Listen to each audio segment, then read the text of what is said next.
Hello and a very warm welcome to this latest Euronews virtual debate. My name is Damon Embling. I'm a journalist with Euronews, and I got the great pleasure of hosting and moderating this session for the next 60 minutes or so. It's a pleasure to have your company wherever you are in the world today. So what are we going to be talking about today? Well, the question we're focusing on in the next 60 minutes is this one. How do you recruit and retain talent in times of change? Of course, we've got a big changing world going on right now, haven't we? We've had the pandemic, the fallout of that is still being felt. But right now, in many parts of the world, there are also lots of big economic challenges, things like inflation in Europe.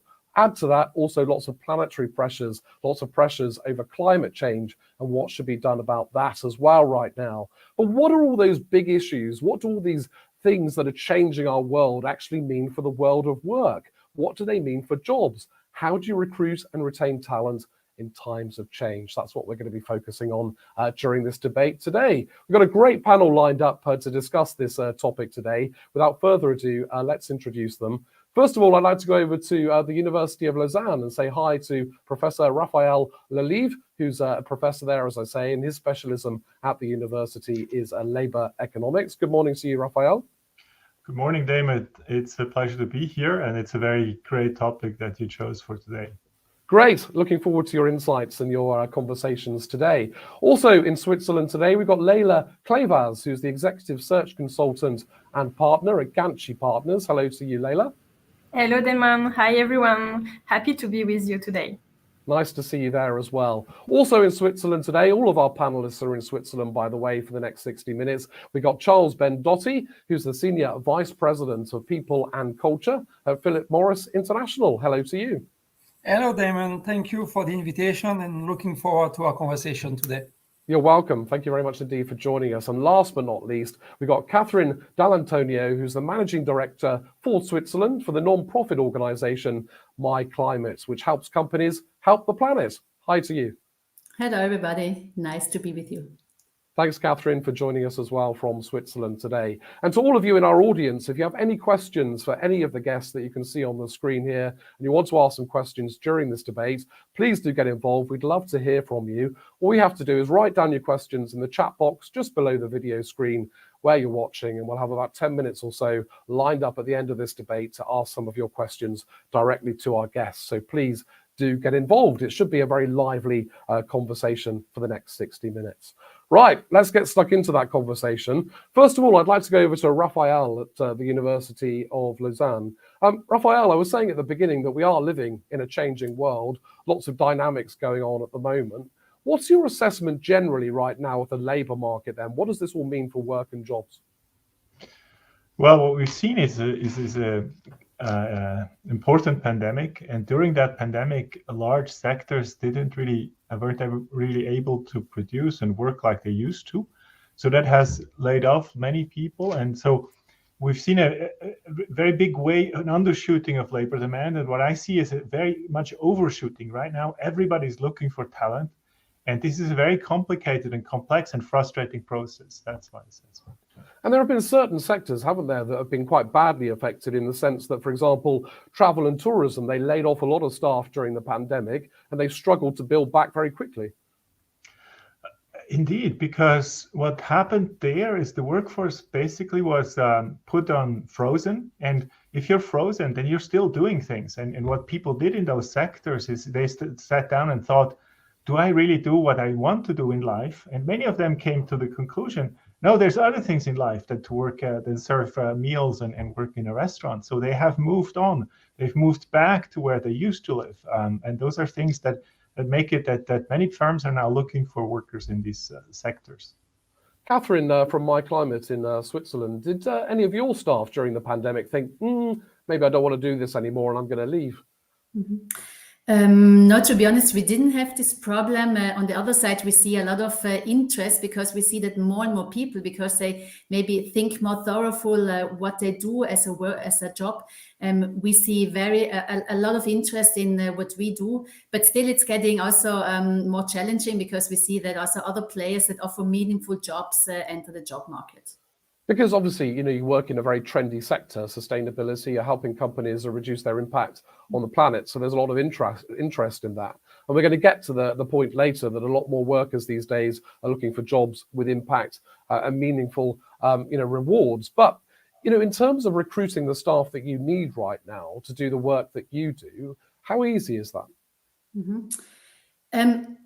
It's getting more complicated because we see that we are active in a very, very dynamic market, and we see a lot of new players in the market. It's players that are similar to us, but it's also big companies who try to incorporate this sustainability, climate protection, environmental protection know-how.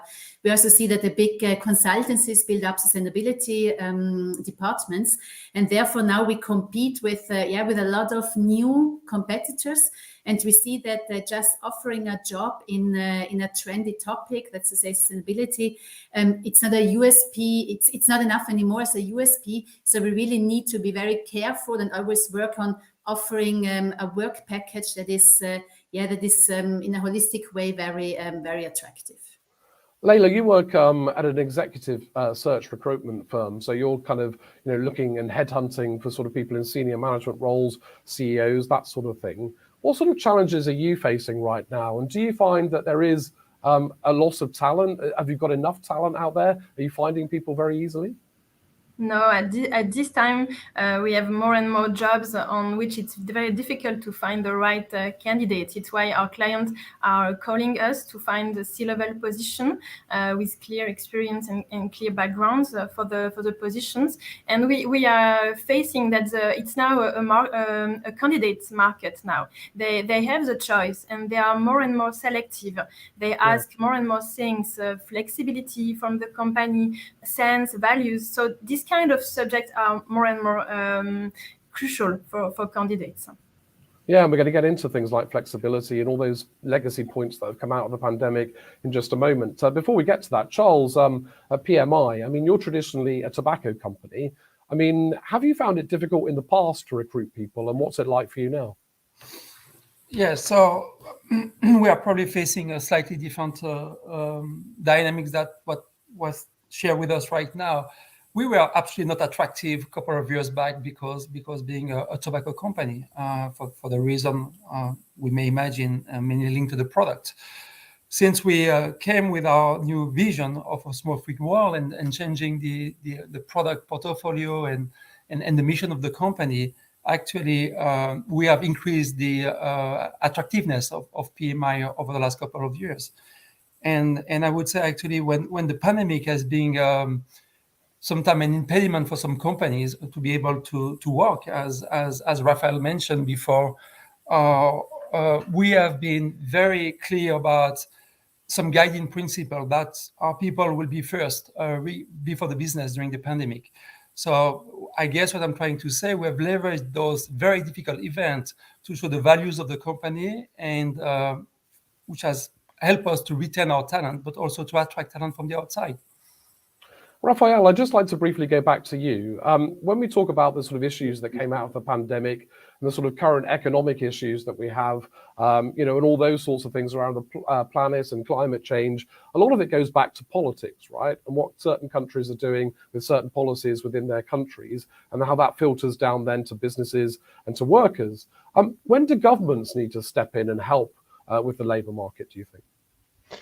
Well, that's a good question, because right now we really see this pressing need for employers to recruit workers, and you might think, okay, maybe that's a way for a reason for the government to step in. But what we have to sort of find out is whether this is a cyclical war for talent, or whether it's really structural in the sense that really we're not training enough people for the new sectors. Or whether it's just coming out of the pandemic, everybody overshoots, everybody wants to get back on track, and they just, if everybody is running towards a thing and they cannot really, it's like on the highway, there's too many cars, and so there's congestion. Now, I don't have a very strong opinion. I think there are skills we don't teach enough that are really underserved. I mean, everybody knows about IT. This is a huge sector that's booming. also in terms of sustainability, we're still lagging behind as universities to train these people that can actually do the right work and to really work on it on a profound level. Universities are, of course, now coming up and they're training those. But so I would see some structural need there. But I don't think governments need to generally step in, because the labor market also gives signals. And you know, if it's a candidates market, that's good, because it's also been a firms market, a buyer's market in other situations. So over time, these waves they exist. Okay, Raphael, thank you very much indeed for that. Charles at PMI, I'd like to go back to you. I'd just like to delve a little bit further into the legacy of the pandemic, because obviously that had a big impact on the jobs market and how companies work. I mean, it shook up the way that companies work overnight, having to offer different ways of working, more flexibility. You know, and we heard just a few minutes ago, that's something that now workers are looking for more flexibility in their work and in their working lives. What's been the legacy of the pandemic for you at PMI in terms of how you've changed the way you work and now what you offer employees? Are they more demanding of how they want to work? Yeah, so I think that your question is about flexibility that we are providing today that we are not providing before. And yes, it has had a dramatic and drastic impact on our policies and more than our policies, on our mindset. We were a very traditional company before the pandemic. We have some flexibility within the equation with 1 day off. We can work from home, for example, in Switzerland, or different arrangements in different countries, but something which was pretty traditional. The pandemic has helped us to discover, like I may imagine all of us, that actually there's different ways of working, and you don't need to have people in the office 24/7 or 5 days a week from 9 to 6, and then people know what they have to do, and you can lead and work very differently. So based on this, what we have done, and we're piloting. So what we the policy we have implemented worldwide for the last 2 years now is 2 days, 40% in the office and 60% at home, which means 2 days per week in the office, 3 days per week at home, or 1 week in the office per month and 3 weeks per month from home, which is the minimum. And obviously, if you want to come to the office every single day, you organize yourself. But a minimum of 40%. This debate we could have gone to 100%. We still don't know exactly what will be the impact of these new ways of working on the culture of the organization. A company is way more than the sum of individuals. There's magic, what I call magic in the middle, which is the culture, that the fact that we bond together, we work in the same direction, and work is more than work. Actually, there is some human interaction and social interaction into the workplace. So that's why we decided to keep minimum 40%. We'll measure what is the impact on culture on a couple of years. I think and we'll adjust. I think if we see it works, then I think we can be even more flexible and go from 40 to 20 or to 60 from 40% in the office to 20%, even 0% into the office. Yeah. We don't know yet. So we took a middle ground solution for the time being. Okay, Catherine, at My Climate, where do you take the ground? Do you take middle ground, and how much do you value sort of human interaction? Because it sounds quite ideal, doesn't it, not having to commute to work every day? But during the pandemic, when I was working from my home for almost 3 years, it wasn't the best. Mm-hmm. Yeah, I think it's really the challenge now really is to find a very good compromise, and really think very carefully where does it make sense to come to the office, because I personally, and also we in general at My Climate, think that the physical interaction, the personal and emotional interaction, that's really needed, but it's not needed for every kind of work. And I think nowadays it's really now the challenge to find the best mix and really use the time we have together for those things that have a bigger value when you do it in the same room and sit at the same table. So it's like Charles said, it's at the moment a little bit of experimenting to find the best solution. And of course, it also depends on the individual task, because for some people the personal interaction might be more important, and for other jobs it might be less important. But in general, I think having no physical interaction, that's not an ideal world. And of course, many companies have gone for this sort of hybrid approach going forward. Leila, I'd like to go back to you at Kanchi Partners. You're involved in executive recruitment. When you have sort of senior manager candidates coming to you, CEOs, how demanding are they these days about in terms of flexibility and work-life balance? How do they want to work, and what are they looking for in companies when you're trying to get them into new jobs? Yes. It's about flexibility now. It's their first question. In the past, it was more benefits, salary expectations, but now the flexibility of the company is the main expectation they have. And we see at Kanchi Partners we have many difference between our clients. Some company they have no home office; it's only physical. And in other company, it's totally hybrid solutions. And when we see on the market, it depends which candidates you want to attract. It's not possible to have no solution for home office. But when you attract other candidates, it's a good thing that they can have an office, have somewhere to discuss with colleagues, and this interaction. We see the market now. There is two different ways to think. Some candidates are expecting more interaction, and we are speaking about values, about sense, about purpose from employer. And I think that's it's when you met people that you can have a strong company culture. And now we will see in the next months. We have seen that it can change in 2 months very fast. So we will see in the next month, the next year. But I think the right way will be in between. So we see some company with 1 day, 2 day, 3 day. Many solutions are coming now. And I guess as a senior manager or a CEO going into a company, you do need to be seen by your staff. Exactly. Yeah. Totally. We have a lot of positions for which it's not possible to have home office. Exactly. You have to manage by example. Yes. Okay, Raphael, I'd like to go back to you at the University of Lausanne. How flexible do you think employers should be, and how flexible do you think employees should be? Well, there's a lot of debate about the 4-day work week, and I think it illustrates some things that my Leila and Catherine and Charles emphasized. There seems to be a huge shift from workers caring about salaries to other aspects, flexibility, sense, and purpose, and maybe that's new generations. It's just something that happens, and so the response by firms is to think of different models that they offer to these rare candidates, and one is 4-day work weeks. I think it's been tested in several IT firms, maybe also in bigger firms.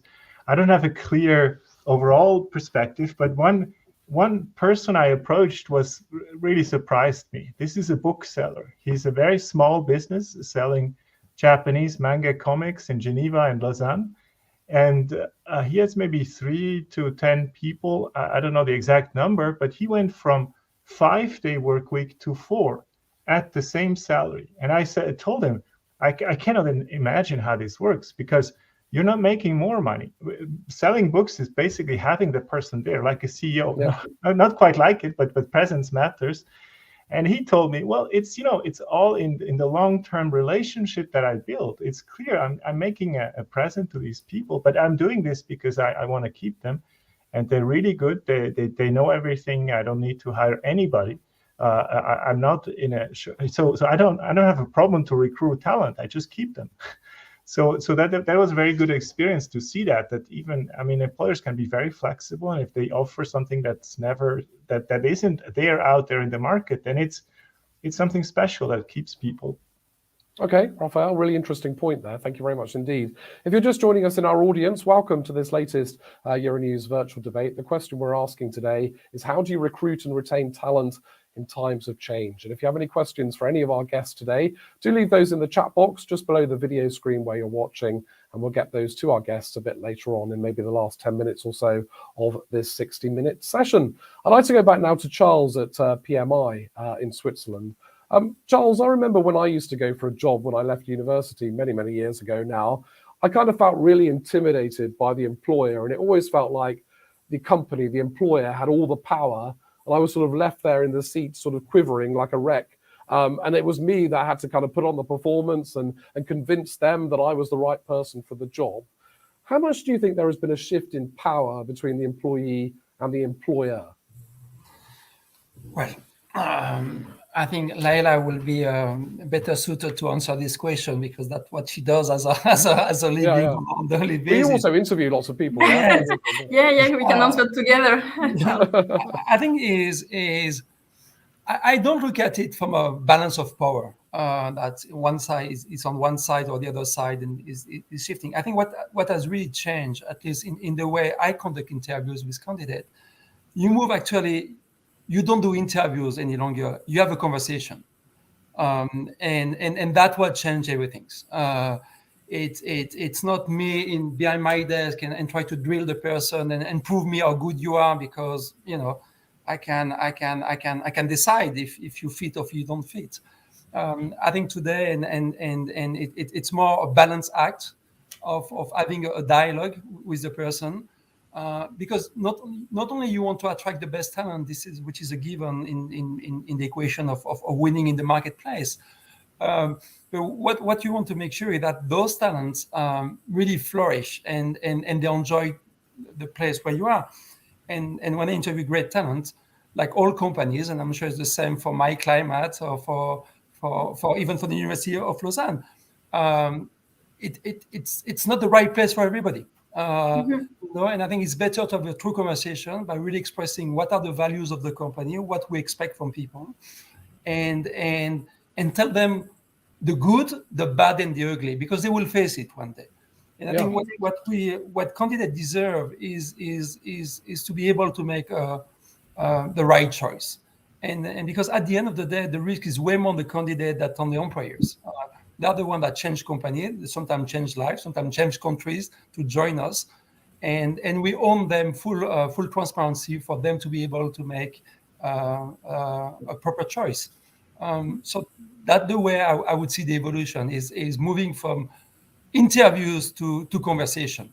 Yeah, exactly. And also, of course, you could have some great candidates, but they don't perform very well in interviews, right? Well, that's why. It's the same as school. Can you assess someone on one day exam, and is the person the smartest person in the room? Yes or no? I don't think so. I think more conversation you have and more iteration of conversation you have, more chance you have to end up in the right place for the candidates and for the employers. Okay. When I began in that field, we were just posting the jobs and we were waiting for candidates. And now it's just no more possible. When we publish a job, we just receive 5-10 candidates. So we have to search the candidates to attract them, and then when we have done the first attraction contact, we will have to keep this contact and to like a seduction. I think now hiring is like a seduction, and I just received a few days ago a very big example, but a company in Germany is paying candidates when they can put the CV, and then when they come for an interview, they receive more money, and when they pass the assessment, they will receive more money, and if they sign the contract, they will receive more money, like a prime that they receive to be recruited. So or a bribe, some people might say.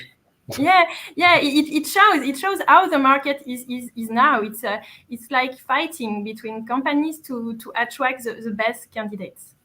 So it's no longer giving them a free piece of company merchandise like a drinking mug or something. It's now about giving them cash. Catherine, do you go along with that approach? It probably will be a little bit difficult, but in general, I agree that it has become really challenging to find the best people, and then in the second step, once you have them, also to keep them, because the reasons why somebody joined you, it might change because we as organization change, people change. So we see that it's really a constant process to stay attractive and to prevent people from moving to somewhere else. So it's really a task that we do every day to to stay attractive for our employees, because we have invested already so much in our employees. They deliver a good job. So it's for us more attractive to invest in keeping them than always trying to find or always being in need for new people. We talked earlier about the fact that your industry is quite trendy. You know, you work in sustainability, that sort of area. Do you find, in terms of when you advertise jobs and want to get new people into the business, that it's easier for you at the moment? Do you find that there are candidates that apply for your jobs, or is it still quite a small number? Mm-hmm. It's getting more challenging, to be honest, because in the past it was there weren't simply so many jobs in this field, and as I said at the beginning, nowadays many companies, many consultancies, bank, insurances, they all enter the sector of sustainability services.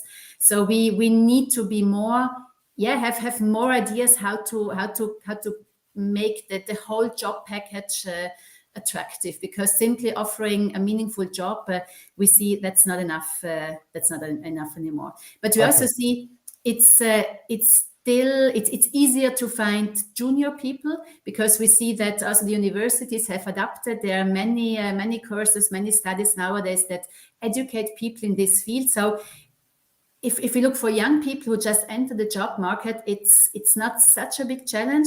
But in the end, you always need a mix of juniors and seniors who can guide and train the younger people. And when we look for seniors, we see that it's getting more and more challenging. Also, of course, depending on the exact skills that we look for. And Raphael at the University of Lausanne, I mean, you know, many years ago, when you were looking for a new member of staff, you would maybe advertise the job in a newspaper, a national one or a local one or a regional one. You know, how has it now changed in terms of trying to find the best talent and to recruit them in to your company? I mean, what kind of tactics are now being deployed? Is it things like LinkedIn, social media? I think social media has gained a lot, but I really leave this to the specialists here in the room. I can maybe say something about just general recruiting, not really, you know, at high levels of just finding a new plumber for your plumbing company. And what has changed is that there are online tools, and in Switzerland there's, for instance, an online platform by the government. It's not really elegantly designed or anything, but one thing it allows people to do is to very specifically look for people according to their occupation, where they live.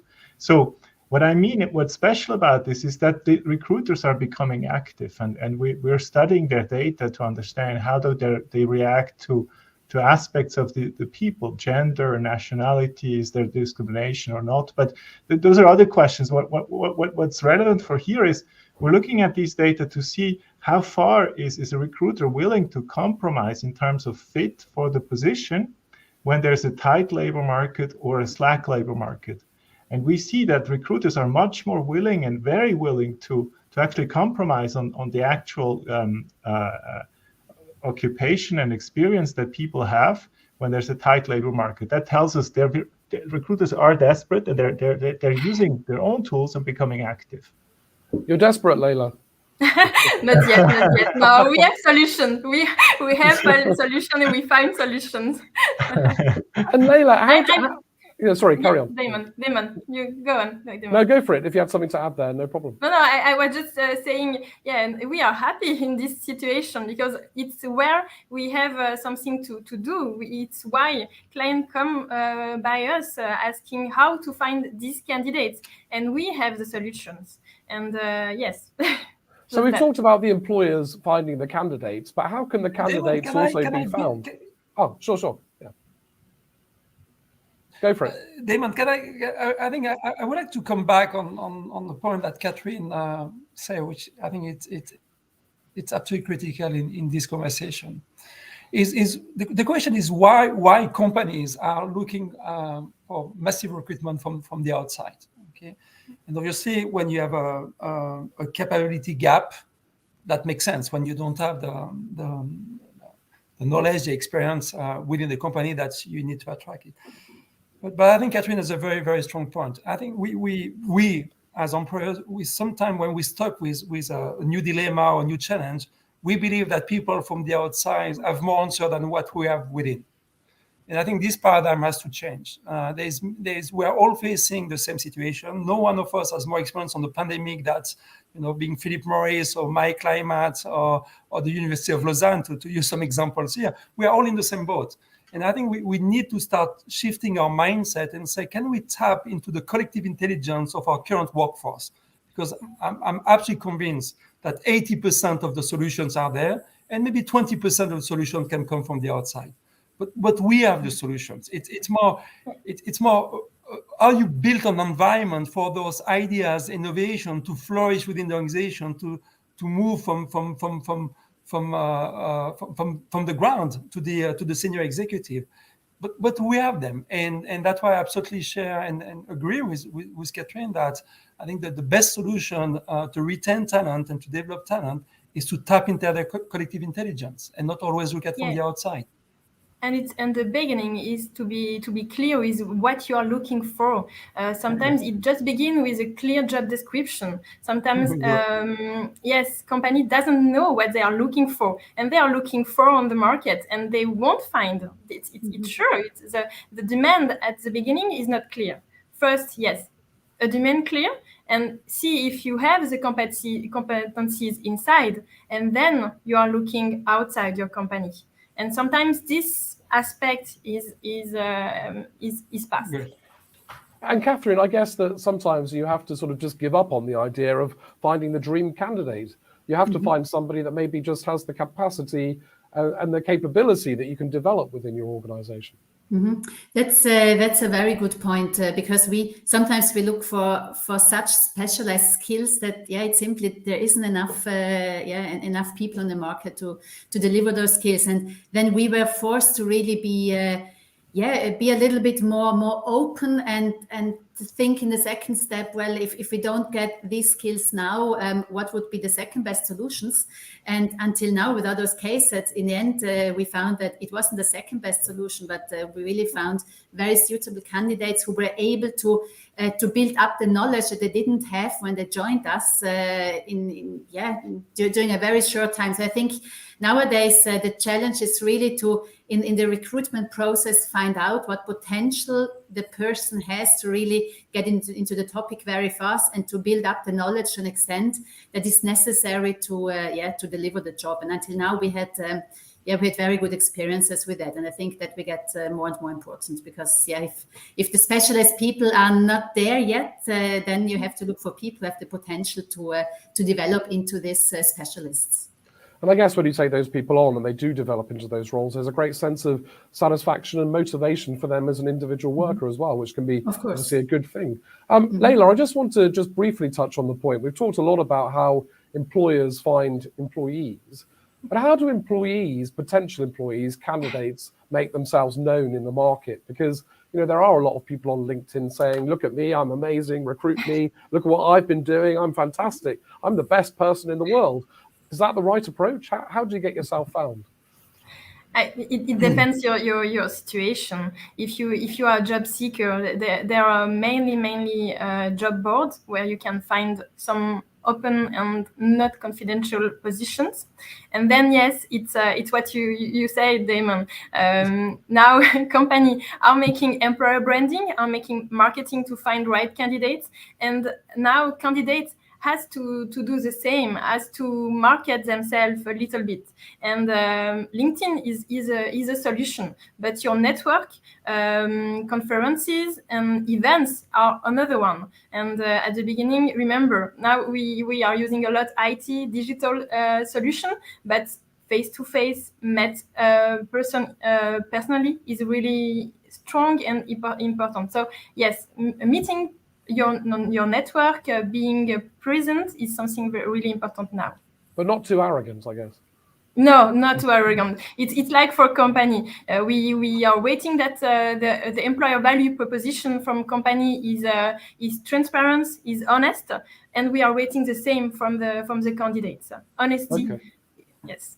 Okay, great. I'd like to add something on the topic of network, because I also think that the network becomes more and more important. And I personally, if we have internally interesting positions, and I know that maybe former employees, but also people I have met in other contexts might be suitable, I also approach them directly. And of course, not all the time it's successful, but I think nevertheless it helps to stay in contact with people and to show them, well, we would be interested in hiring you again or hiring you on a new basis.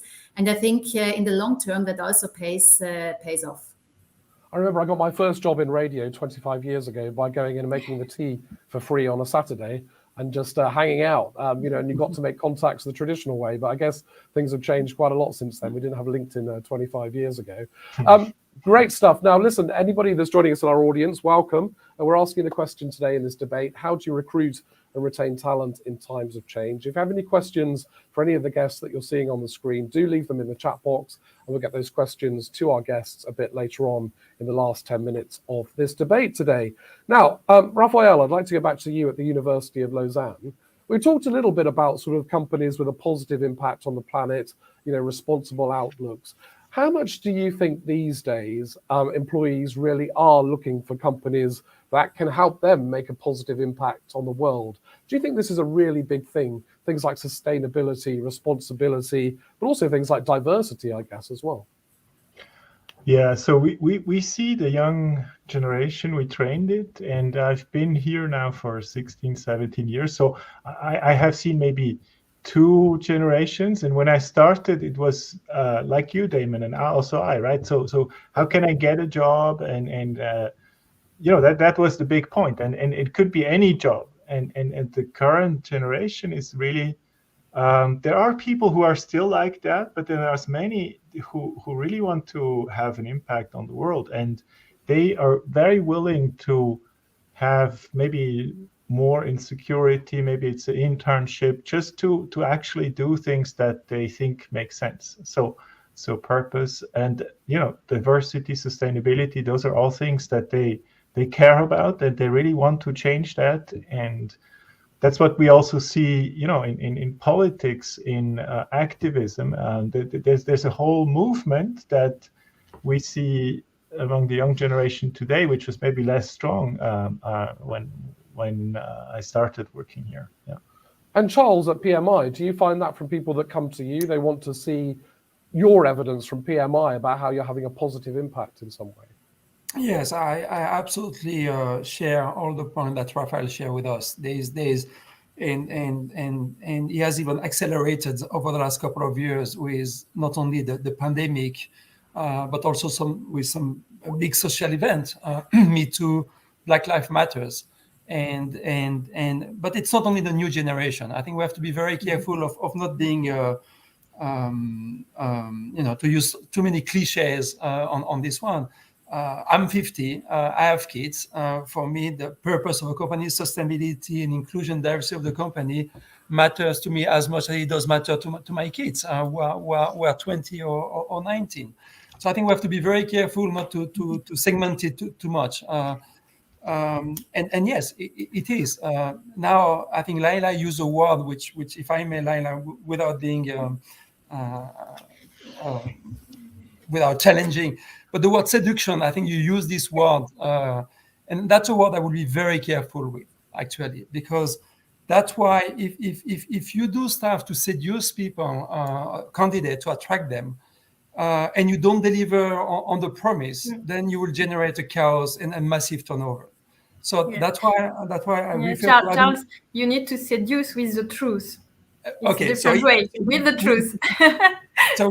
So then we talk the same, and I think that's something we have been learning and doing. And one of the massive mistakes we did when we're a full tobacco company is by overselling what we were doing in order to attract the best talents, and that doesn't work. And I think the best is what people want is obviously to have a purpose, sustainability, inclusion, diversity, but they want to see that in real numbers. Okay, so at PMI, when we say we have a purpose of going to a smoke-free world, 5 years or 6 years after we started this journey, 30% of our revenues are coming from those new products. So what people are looking for, it's not words, it's not intent, it's action and reality. And that's why we've had the rise of sort of things like greenwashing and people calling out companies on social media because they're very savvy around these sorts of things. Catherine, do you seduce with the truth? I would say so. Yes, we are, I love that. I'm going to a remember that. non-profit foundation, and we are controlled in many ways. I think transparency is really in our DNA, and it would be it would be a disaster not if we weren't truthful. I would like to also confirm something that Charles said. I think it's looking for a meaningful job and for a good work-life balance. I think it's really not an issue for the younger generations. Maybe the younger generations, they ask for it since the beginning of their career, but I think it's really linked not to the generation, but to the times that we're living in. And we see that that everybody that comes to us, that purposeful job, that's really one of the main motivations. And we have employees starting from a little bit over 20 years, but going up to above 60 years. And we see all of them, one very important reason is the meaningful job. And some of them really come from very traditional companies or sectors. And they say, well, I have worked so long in that sector, but I really have a problem now. I want to do something meaningful. And quite often it coincides with becoming parents. I see that a lot. People in their 30s, starting of their 40s, they say, well, now I have kids, and now the importance of doing something that really helps the future generation, helps the earth in the future, that's now more important. Or I have now started to thought about it, and I didn't think about this in the past. But isn't it a fair point that a lot of organizations that tangibly have a positive impact on the world, for example, NGOs, charities, you see these great job descriptions and you think, wow, I would really make a difference to the world through that job. Then you look at the salary and it's sort of half what I could earn at that big corporate bank. So, salary could have an impact here. People might want to make a positive impact, but if the salary isn't matching their expectations or their needs, they might think, well, maybe I won't bother this time. Yeah, well, salary is a very important point, and if you want to attract the best people, of course, you have to offer an attractive salary, and an attractive salary, I think, doesn't mean that we need to compete with salaries in the banking sector, because they are still for many years probably out of reach for us as an NGO, but we have made a constant development and can by now compete with the salaries in many sectors. And if we wouldn't compete with them, I think it would be really very, very difficult to find good people. And in the end, if somebody delivers good job, you also need to pay them a fair and also good salary. So there's no other solution. Raphael, do you think a fair and a good salary does go along with a job that has a positive impact on the world? So I was going to interject or add on to Catherine, and I tell my students, if somebody offers you a very high salary, think about why he or she is doing it. And because there's a very strong, quite a theoretical notion. I'm not saying it's correct, but there's an idea that if you're on a marketplace, then somebody who's offering you a high salary implicitly compensates you for something you need to do on the job that may not be pleasant to everybody, right? But of course, and with that, it's a theory that's designed. There's very hazardous jobs. So yesterday I saw this emission about people who throw these bombs into newly snowed pistes in the Alps, right? It's a very dangerous job. So you better be compensated somehow with it. And I'm not saying the compensation is very high. And those things also go on, right? Things that people don't really want to do intrinsically, like dealing with numbers, is compensated in banks. And now a salary is very important, but as a part of an overall package, right? So like we said, it's the salary itself doesn't do much. It has to be balanced. And I think if you're offering other things that are benefits and perceived as very, very strong benefits, then your salary doesn't have to be the highest one to attract the very best people. And you will also. So one thing that happens is that there are people who value money more than other people, and there are people who value purpose more than they value salary. There's all kinds of people, and by offering a specific package, you're talking to the other side, and you're attracting people who are actually interested in what you're offering. You're also communicating what kind of what it is you're doing, and by that you're also attracting people that are going to be happy in your environment.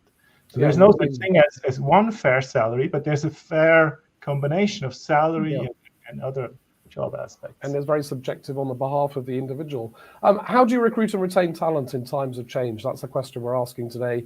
If you're just joining us for this virtual debate, we've got about 15 minutes left. If you have any questions for any of the guests, do leave them in the chat box, and we're going to ask those to our panelists in a few minutes. Thank you very much indeed for all the questions that have already come in. I'm seeing them pop up on my screen here, so we will get those to our guests in just a few moments.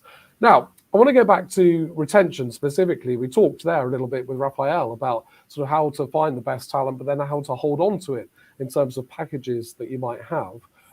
Charles, I'd like to go back to you at PMI in Switzerland. In terms of retention, I guess, yes, salary is important. The outlook of the company, its positive impact. But then we see the likes of some big companies, right, having movie theaters in their company headquarters. They're giving out free food and drinks on a Friday. Are they gimmicks, or do you think they are things that also help to create, a good environment for retention? I think, and I will leverage on what Raphael said, even if I have a slightly different views on the importance of salary into the equation, but that's a question of weight. Okay. But I think what's matter, and Catherine and Laila and Raphael, I think we have been showing the same, is to be consistent in what you do.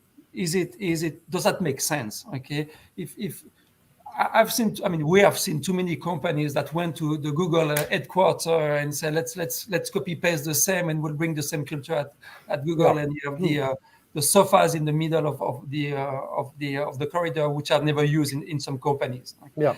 So I think they cannot be gimmicks, because if they are gimmicks, they won't work. And I think we are going back to the question we had before: is honesty, reality, and say who you are and say what you are not. So if it's consistent with the overall experience, the culture of the company, that would make sense. If it's positioned as artificial on the side, then you are losing credibility. So I would say do what you believe is right vis-a-vis your culture, where you want to bring your culture of the company, but don't do it because you believe that will bring someone else is doing it and you will be more attractive with that, because it doesn't work. People are looking for, if people are looking for purpose, what they mean, they're looking for real people, and that's what I'm after. So if that works, if that complements my overall culture I want to build at PMI, yes. If it's just nice to have, no.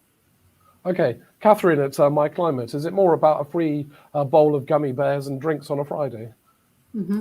Well, we do have a lot of nice benefits for the employees, but I fully agree with what Charles said. If it doesn't fit with the overall culture of the company, then of course it won't do any good. So I think the basis is really a very meaningful job, a good, transparent and honest communication with the people, so that they really have the feeling I am here not only because I fulfill some tasks, but because with all my also my human character. And I think if that basis is given, then of course adding on with cool team events and other nice benefits, it's nice. But just offering those benefits without really offering a good work atmosphere where you can spend your work life with all your strengths and weaknesses.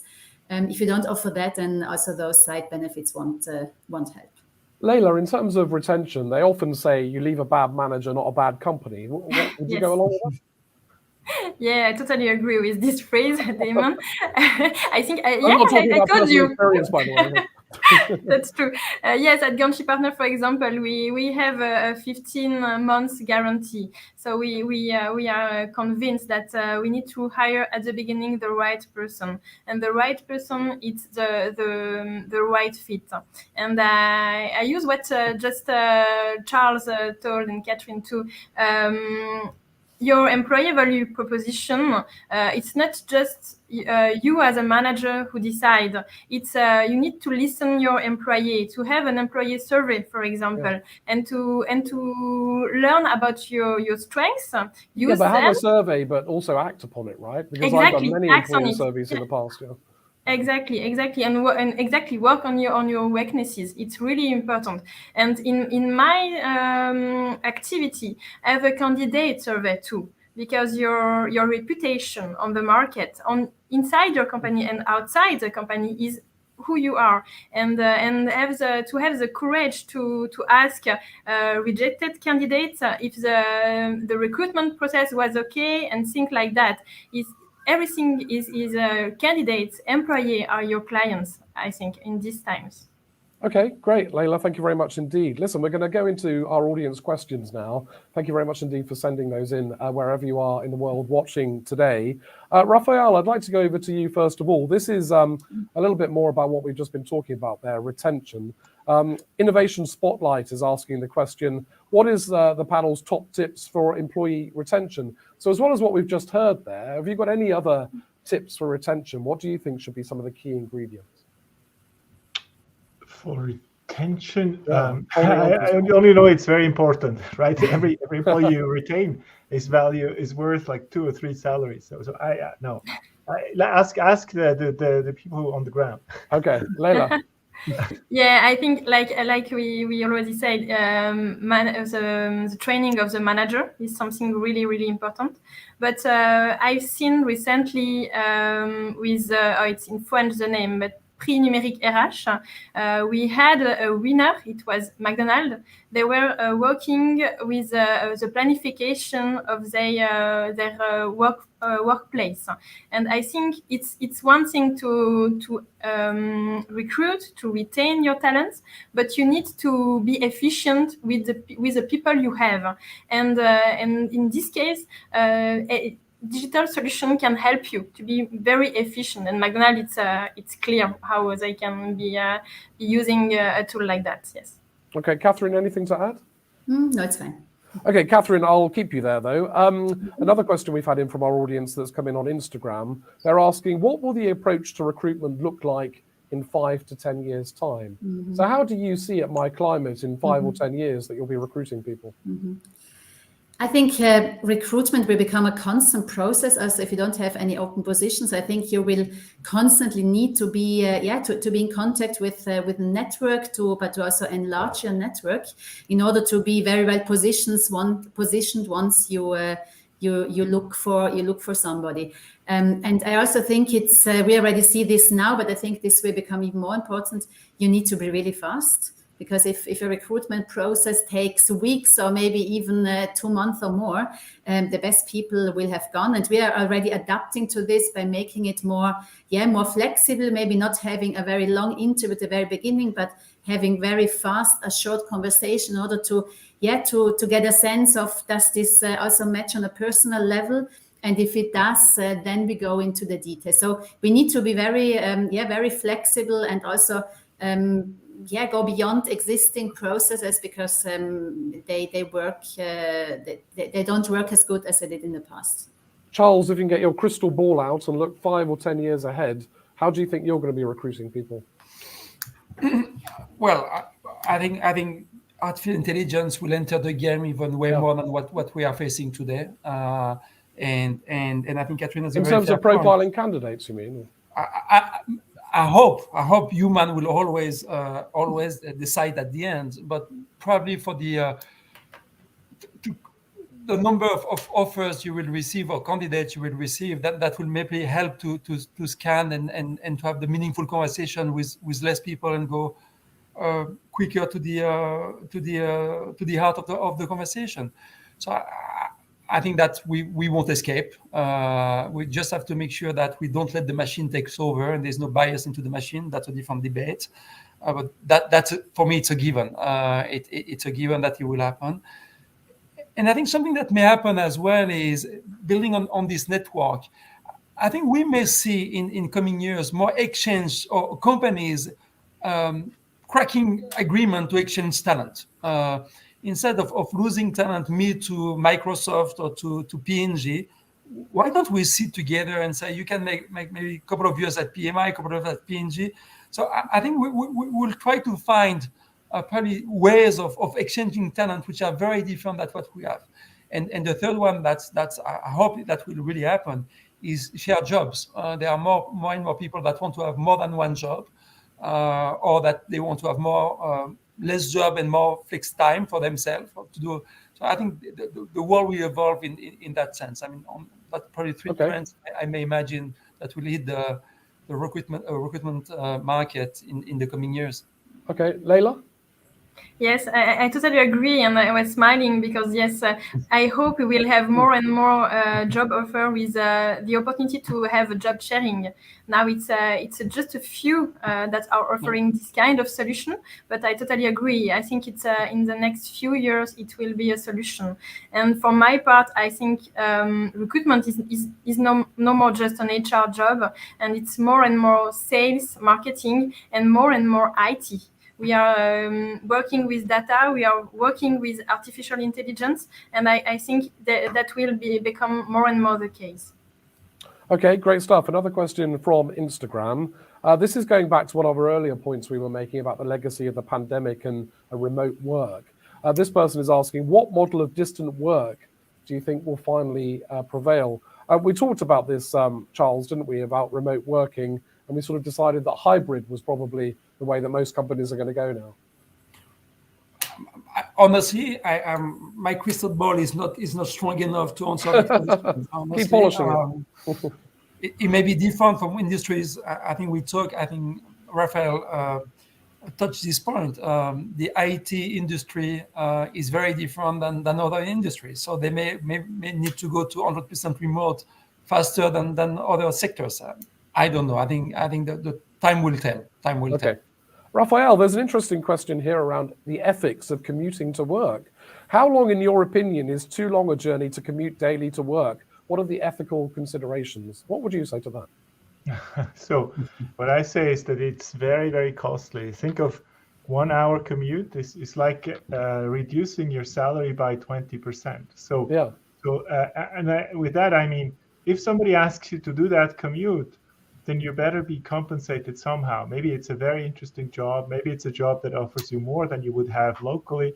Because if you're not doing this, then you will give up at some point. Now, if an employer tells you you have to do this, of course, yeah, I think that's the question you're asking. I think the only the only response I have there is maybe that's not the right person employing you. Yeah.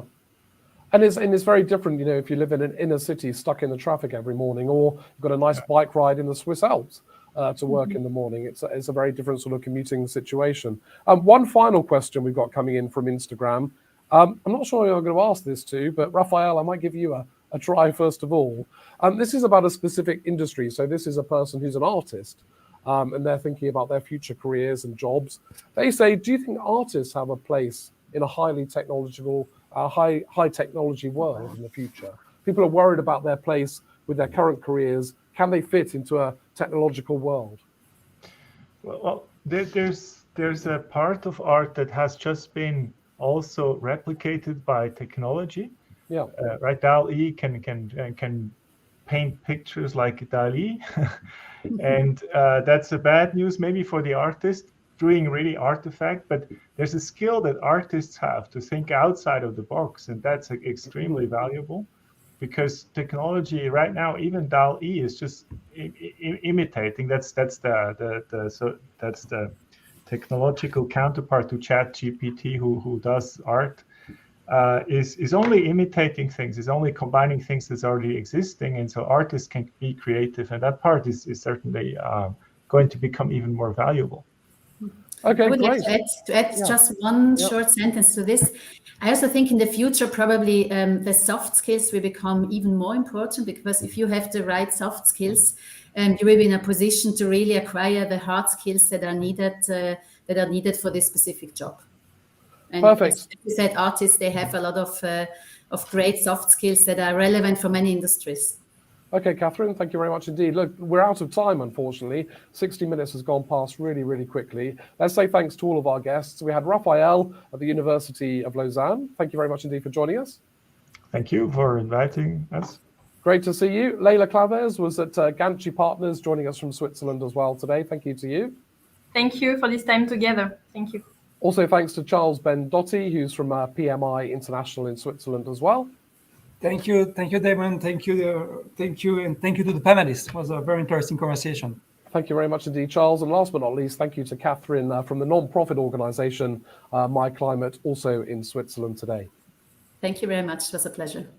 Great. Thank you very much indeed to everyone. And thanks very much indeed to you in our audience for joining us today. That was a really fascinating debate, wasn't it, about the future of work, something that impacts obviously companies and organizations right around the world, but all of us as workers as well. Lots of food for thought there. If you joined us halfway through the debate or part the way through, you can watch the full debate on our website at euronews.com. That'll be there very soon. But for now, thanks very much indeed for watching, and we'll see you again soon. Bye-bye.